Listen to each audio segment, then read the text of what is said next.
বাংলাদেশ পরিচালনায় কার যোগ্যতা সবচাইতে বেশি? ঠিক এমন একটি প্রশ্নে আমি একটি জরিপ দিয়েছিলাম আজ থেকে 11 দিন আগে। সেই জরিপে অংশগ্রহণ করেছেন ৭৫,০০০ মানুষ এবং তাদের সবার একটাই নাম তাদের মুখে, সেটি হচ্ছে সাবেক প্রধানমন্ত্রী শেখ হাসিনা। হ্যাঁ, ৫ই আগস্ট সাবেক প্রধানমন্ত্রী ২০২৪ সালের ৫ই আগস্ট ছাত্র জনতার ব্যাপক গণ অভ্যুত্থানের মুখে বাংলাদেশ ছেড়ে ভারতে চলে যান এবং তারপরে আমি একটি জরিপ দিয়েছিলাম ৫ই আগস্টের পরবর্তী সময়ে। সেই সময় জরিপে প্রায় ৬৩,০০০ মানুষ অংশগ্রহণ করেছিলেন। সেই জরিপে মাত্র ৫% মানুষ আওয়ামী লীগ বা শেখ হাসিনার পক্ষে অবস্থান নিলেও প্রায় ৫ মাস পরে, শেখ হাসিনার ক্ষমতা ছাড়ার 5 মাস পরে এসে বর্তমান সময়ে শেখ হাসিনার জনপ্রিয়তা প্রায় ৮০% বৃদ্ধি পেয়েছে। মানে ৫ই আগস্ট পরবর্তী সময়ে শেখ হাসিনার জনপ্রিয়তা বা তাকে মানুষ চেয়েছিলেন মাত্র ৫% মানুষ, আর 5 মাস পরে এসে ঠিক একই রকম প্রশ্নে শেখ হাসিনাকে এখন চাইছেন ৮০%-এরও উপরে মানুষ। এই জরিপে মানুষ কি কি মন্তব্য করছেন, তারা শেখ হাসিনাকে কেন আবার রাষ্ট্র ক্ষমতা দেখতে চাইছেন, বা তারা কেন মনে করছেন বাংলাদেশ নামক রাষ্ট্র পরিচালনা করতে শেখ হাসিনাই বেশি যোগ্য, আমি আপনাদেরকে জানাবো। এই জরিপে 3জন মানুষকে আমি রেখেছি। প্রথমজন ছিলেন বর্তমানে অন্তর্বর্তীকালীন সরকারের প্রধান ডক্টর মোহাম্মদ ইউনূস সাহেব, তারপর ছিলেন সাবেক প্রধানমন্ত্রী শেখ হাসিনা এবং ছিলেন সাবেক প্রধানমন্ত্রী বেগম খালেদা জিয়া। 2জন সাবেক প্রধানমন্ত্রী এবং একজন বর্তমান সরকার প্রধান। এই 3জনের মধ্যে সবচেয়ে বেশি এগিয়ে সাবেক প্রধানমন্ত্রী শেখ হাসিনা। আসলে এটি কি শুধুমাত্র এগিয়ে যদি বলি তাহলে ফলাফলটাকে অবজ্ঞা করা হবে। এটি শুধুমাত্র এগিয়ে নয়, বলা যায় শেখ হাসিনার ধারে কাছেও জনপ্রিয়তায় নেই ডক্টর মোহাম্মদ ইউনূস সাহেব, যিনি বর্তমানে বাংলাদেশের সরকার প্রধান, অন্তর্বর্তীকালীন সরকারের প্রধান উপদেষ্টা, এবং অন্যজন বেগম খালেদা জিয়া, যিনি এই মুহূর্তে তিনি লন্ডনে অবস্থান করছেন তার চিকিৎসার জন্য, এবং তিনি বাংলাদেশের 3বারের সরকার প্রধান ছিলেন। শেখ হাসিনার প্রতি মানুষের আস্থা কত শতাংশ সেটা আমি আপনাদেরকে জানাবো, এবং সেই সাথে কেন মানুষ এখনো শেখ হাসিনার প্রতি আবার আস্থা প্রকাশ করছেন সেটি আপনাদেরকে জানাবো। এই জরিপে ভোট দিয়েছেন ৭৫,০০০ মানুষ। প্রথম যে অপশন ডক্টর মোহাম্মদ ইউনূস সাহেব, তার প্রতি মানুষের আস্থা 10%। মানে ৭৫,০০০ মানুষের মধ্যে মাত্র 10% মানুষ মনে করেন বাংলাদেশ পরিচালনায় ডক্টর মোহাম্মদ ইউনূস সাহেব যোগ্য। দ্বিতীয় যে অপশন সাবেক প্রধানমন্ত্রী ক্ষমতাচ্যুত সরকার প্রধান শেখ হাসিনা, তার প্রতি মানুষের আস্থা ৮৬%, 86%, এবং অন্যজন বেগম খালেদা জিয়া, তার প্রতি মানুষের আস্থা মাত্র 4%। এই জরিপে মানুষ যেভাবে মন্তব্য করেছেন সেই মন্তব্য আমি বেশ কয়েকটি পড়তে চাই। এই জরিপে ১৯০০ মন্তব্য পড়েছে। সব মন্তব্য নিশ্চিতভাবে পড়া সম্ভব নয়। এর আগে এই জরিপের ফলাফল নিয়ে একটি ভিডিও করেছিলাম, সেই জরিপে সেই ভিডিওতে আমি মানুষের মন্তব্য পড়িনি। এখানে আমি মন্তব্য পড়তে চাই। ৫,০০০-এর বেশি মানুষ এই জরিপে রিয়াকশন জানিয়েছেন, এবং মন্তব্য আমি যেগুলো আমার চোখের সামনে পড়বে বাই ডিফল্ট আমি সেগুলো মূলত পড়তে চাই। আমি সেই মন্তব্যগুলো, প্রথম মন্তব্য আমি পড়ছি। যোগ্যতা বিবেচনায় শেখ হাসিনার সাথে কারো তুলনা হবে না। এমডি সজয় 1982 নামে একজন লিখেছেন, যোগ্যতা বিবেচনায় শেখ হাসিনার সাথে কারো তুলনা হবে না। এখানে তুলনার কথা যে করে আসছে বা যোগ্যতাটার অনেক ধরনের পরিমাপ রয়েছে।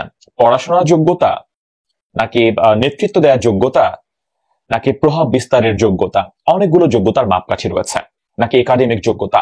যদি 3জনের মধ্যে আমরা প্রথমে একাডেমিক যোগ্যতার কথা বলি তাহলে সবার প্রথমে নিঃসন্দেহে আমাদের বর্তমান সরকার প্রধান ডক্টর মোহাম্মদ ইউনূস সাহেব, তিনি সবার উপরেই থাকবেন।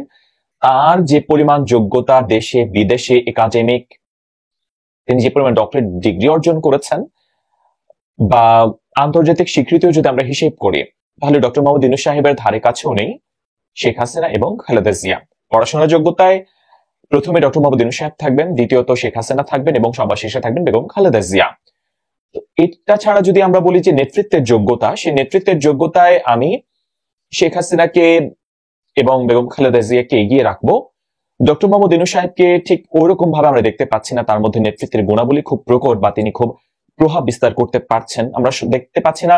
তার ইন্টারভিউ তো আমরা দেখি যে সরকারের মানে নানান ব্যাপার নিয়ে তিনি যখন কথা বলেন তাকে আমরা খুব একটা কনফিডেন্ট দেখতে পাই না। আর যদি নেতৃত্বের গুণাবলীতে আমি যদি শেখ হাসিনা এবং খালেদা জিয়াকে যদি তুলনা করতে যাই, শেখ হাসিনা তার দলকে একেবারেই বলা যায় সংকটাপন্ন অবস্থা থেকে তার দলকে একেবারে ডুবে যাওয়ার জায়গা থেকে উপরে তুলেছেন, এবং শেখ হাসিনা যদি এই মুহূর্তটা আমরা হিসেব করি তার দলকে আবার তিনি একেবারে ডুবিয়ে দিয়েছেন। তো শেখ হাসিনা একেবারে ডুবন্ত একটা দলকে উপরে যেমন তুলেছেন বলা যায়, অনেকটা আবার তিনি ডুবিয়েও দিয়েছেন। তো তার নেতৃত্বের যোগ্যতাও রয়েছে, এটা অস্বীকার করা যাবে না, আবার দুর্বলতাও রয়েছে, সেটাও আমরা হয়তো বা ধরতে পারি, কারণ এই মুহূর্তে আওয়ামী লীগ অনেক বেশি বেকায়দায় রয়েছে।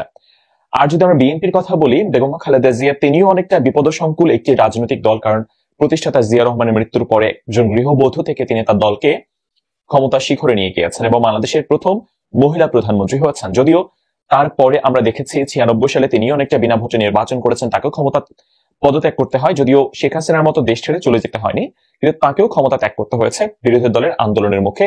2001-2005 ওই সময়টুকুতেও দল ক্ষমতায় ছিল, কিন্তু তারপর থেকে এখনো পর্যন্ত এই দলটি ক্ষমতার বাইরে।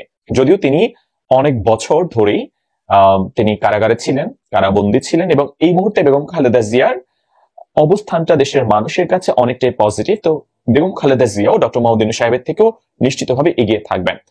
আর যদি সরকার পরিচালনার কথা বলি, সরকার পরিচালনায় বা সফলতায় আমরা এখনো পর্যন্ত বর্তমান অন্তর্বর্তীকালীন সরকার প্রধান ডক্টর মোহাম্মদ ইউনূস সাহেবের আমরা পজিটিভ কোনো কিছু আমরা কোনো দেখতে পাইনি। দেশের মানুষের জন্য তিনি অনেক ভালো কিছু করেছেন এখনো পর্যন্ত দেখতে পাইনি। 6 মাস চলছে তার সরকারে, এবং তার ইন্টারভিউতে তিনি যে কথা বলেছেন সেটা খুবই হতাশাব্যঞ্জক। আমার কাছে মনে হয়েছে যে আমাদের অভিজ্ঞতা নেই, আমরা কাজ করে যাচ্ছি, লেগে গেলে তো ভালো, না লাগলে আমাদের কপাল খারাপ। এটা কোনোভাবেই নেতৃস্থানীয় কোনো গুণাবলী নয়, কোনো ধরনের সফলতার কথাও নয়, আত্মবিশ্বাসের কথাও নাই এখানে। সরকার পরিচালনার জন্য, নেতা হওয়ার জন্য আত্মবিশ্বাস খুব বেশি জরুরি, যেটা ডক্টর মোহাম্মদ ইউনূস সাহেবের মধ্যে আমি পাইনি, আপনারা হয়তো পেলেও পেতে পারেন। কিন্তু শেখ হাসিনার মধ্যে এটা ছিল। বলা যায় শেখ হাসিনার আঙুলের ইশারায় চলতো তার দল এবং বাংলাদেশ গত 1.5 দশক ধরে, এবং বেগম খালেদা জিয়া তার কথাতেও অনেকটা সেরকম ভাবেই চলেছে তার দল। তো বলা যায় যোগ্যতা বিবেচনায় ডক্টর মোহাম্মদ ইউনূস সাহেবকে এখনো পর্যন্ত ছাড়িয়ে গেছেন বলা যায় শেখ হাসিনা। যদিও তার বিরুদ্ধে নানান অভিযোগ উঠেছে, সেগুলো তদন্ত হচ্ছে, এবং জুলাই গণহত্যার জন্য অন্যতম প্রধান আসামি শেখ হাসিনা, সাবেক প্রধানমন্ত্রী। সেসব যদি আমরা জুলাই 24 গণঅভ্যুত্থান বাদ দেই, শেখ হাসিনা এগিয়ে থাকবেন। একজন বলেছেন দেশের উন্নয়নের স্বার্থে শেখ হাসিনার সরকার বারবার দরকার, তার নাম শফিকুল ইসলাম। এবং নিশ্চিতভাবেই শেখ হাসিনা সরকারের সময় গত 1.5 দশকে বাংলাদেশ লক্ষণীয় উন্নয়নমূলক কর্মকাণ্ড ঘটেছে। যদিও সমালোচনা রয়েছে, অভিযোগ রয়েছে, উন্নয়ন কর্মকাণ্ডের নামে, বড় বড় প্রকল্পের নামে অনেক বড় বড় আর্থিক কেলেঙ্কারির ঘটনা ঘটেছে। আর্থিক কেলেঙ্কারি, অর্থ পাচার, সেটাকে যদিও আমরা সত্য বলে ধরে নেই, তারপরেও আমরা দৃশ্যমান অনেক উন্নয়ন প্রকল্প আমরা শেখ হাসিনার সময় দেখেছি। সেটা মেট্রো রেল হোক, পদ্মা সেতু হোক, এক্সপ্রেসওয়ে হোক, বা বিমানবন্দর হোক, বা টানেল হোক, বা অনেক কিছু আমরা সেটা, রূপপুর পারমাণবিক বিদ্যুৎ কেন্দ্র যেটা কয়েক মাসের মধ্যেই উদ্বোধন হতে যাচ্ছে, সেই পারমাণবিক বিদ্যুৎ কেন্দ্রেও অর্থ পাচার হয়েছে এমন অভিযোগ রয়েছে, যদিও কোনো কিছু এখনো পর্যন্ত ঠিকভাবে প্রমাণিত হয়নি। এরপরে হয়েছে একজন বলেছেন সত্য কথা বলতে আমি আমার জীবনে কোনোদিন নৌকায় ভোট দেই নাই, কিন্তু দেশের যে অবস্থা এর জন্য দায়ী কিছু ছাত্র, তাই আমি মনে করি শেখ হাসিনাই ঠিক ছিল। আশা করি আমার মতামত আপনি প্রকাশ করবেন। আমি করেছি। ওনার নাম কৃষ্ণ পল, তিনি বলেছেন, এবং তিনি ছাত্রদেরকে তিনি দায়ী করছেন। এখন শেখ হাসিনার পতন তো ঘটতই, সেটা খুব স্বাভাবিকভাবেই ঘটার কোনো উপায় ছিল না, কারণ শেখ হাসিনা তো কোনোভাবেই নিয়মতান্ত্রিক ভাবে যে ক্ষমতার হস্তান্তর সেটা তিনি সুযোগটা তিনি রাখেননি।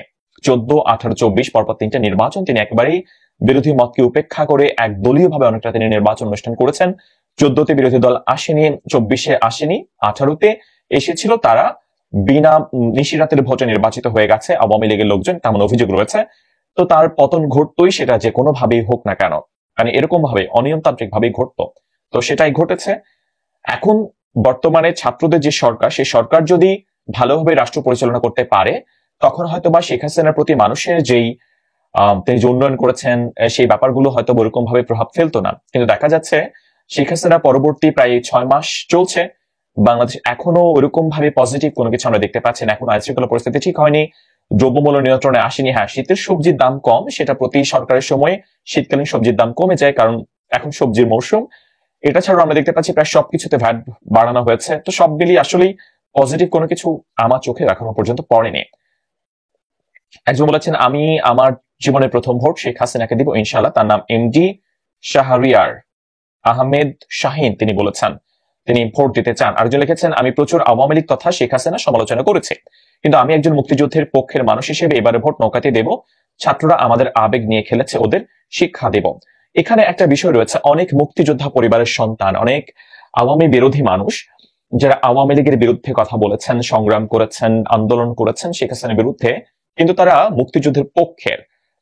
কিন্তু বর্তমান সরকার ক্ষমতা আসার পর থেকে কেন জানি চারপাশে আমরা দেখতে পাচ্ছি যে মুক্তিযুদ্ধ বিরোধী শক্তির উত্থান খুব বেশি পরিমাণে ঘটছে।